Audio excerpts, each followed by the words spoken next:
Hey guys, and welcome back to the channel, and today we have the review of Harry Potter and the Deathly Hallows Part 2. Now if you saw my review for Part 1, which you should check out by the way before this one, then you know I enjoyed it a lot.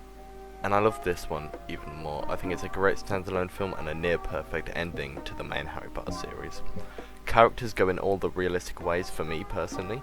I know a lot of people disagree with Hermione and Ron getting together, but I thought it got developed a fair bit mainly in the last 3 films, but I still believed it. And the Snape revelation is really heartbreaking as well, which really gives you a different perspective when you go back and watch all the films. And it also made him one of my favourite characters in the whole franchise. And of course, played greatly by Alan Rickman. Rest in peace. But every character choice makes sense, and the directions they're all taken in works perfectly for me. It is very much a culmination and the end of a brilliant story, and I got goosebumps multiple times while watching this film due to the use of music and the perfect times. It's so great. There was also a lot of beautiful stuff in this movie, like when they're setting up the shield around Hogwarts. I don't know what else you'd call it, I apologise. That's some really beautiful CGI, and it looks great with the orange when it's being destroyed as well. There are so many just great moments in this film, and I don't know what to talk about and what to leave out of this review. The action sequences are great. They're just so much fun. The fire one in the room of Cryoman, and the Gringotts scene where they escape on the beautiful dragon, the very final battle between Harry and Voldemort, and the bridge chase with Neville. There's just so much in this film, and I can't contain myself. Couldn't contain myself as a kid, can't contain myself now. There is one little thing that bugs me, which really doesn't affect my enjoyment of the film, but as Harry and Voldemort are flying through the air and we get the close-ups of them, that just looks really ugly, I'm not gonna lie, to me. And that's just one thing that's always bugged me while watching the film, and I don't really get why they are merging together, especially after the Voldemort part of Harry was just destroyed. I just don't know what that is, and don't know what's going on there, but it isn't a massive thing. Honestly, it doesn't affect me that much. It's just a small effect that I don't like. That's about it for flaws. David Yates made this finale really well.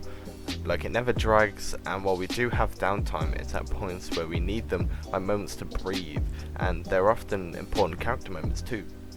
I don't think I said this in my last video, but the 3 main actors are absolutely pitch perfect for these roles, and it would never have been as good, the series I mean, without them as the lead roles. There are a load of heartbreaking moments as well. I mean, this film has everything, as you can tell, but when Harry speaks to his mother and Sirius and Remus before he gives himself up, it's excellent. There's a lot of comedy as well that doesn't break any tension. It's all really well done, and as we see people that we know from these films die, it's horrible.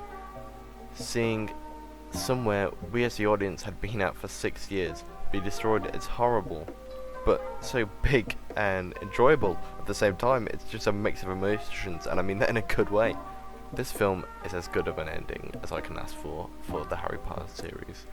It is potentially my favourite film in the series, I don't know though. It's between this and Order of the Phoenix. It's an action-packed, tear-jerking finale, but we are instantly in it due to this being part 2, and it's the end of the story as a whole. So everything is just being finished. There's no more setting up. The colour used in Hogwarts as well, it's so great, and it really drives home how everyone feels due to how awful everything has become over the past 2 movies and the end of the Half-Blood Prince. In Order of the Phoenix was the first time Harry really took a leadership role, but this time he takes it and keeps it all the way through, and finishes it all off, of course. I don't normally use this term, of course, but I mean, every little moment is so good, and I'd actually describe this film as epic. It's an epic movie. I'm not going to go through everything, but my favourite scene might be where Harry jumps out of Hagrid's arms. It was so exciting and so satisfying, and it didn't come too early, didn't come too late, just perfect. It's an epic and satisfying end to the story, and I give Harry Potter and the Deathly Hallows Part 2 a 10 out of 10.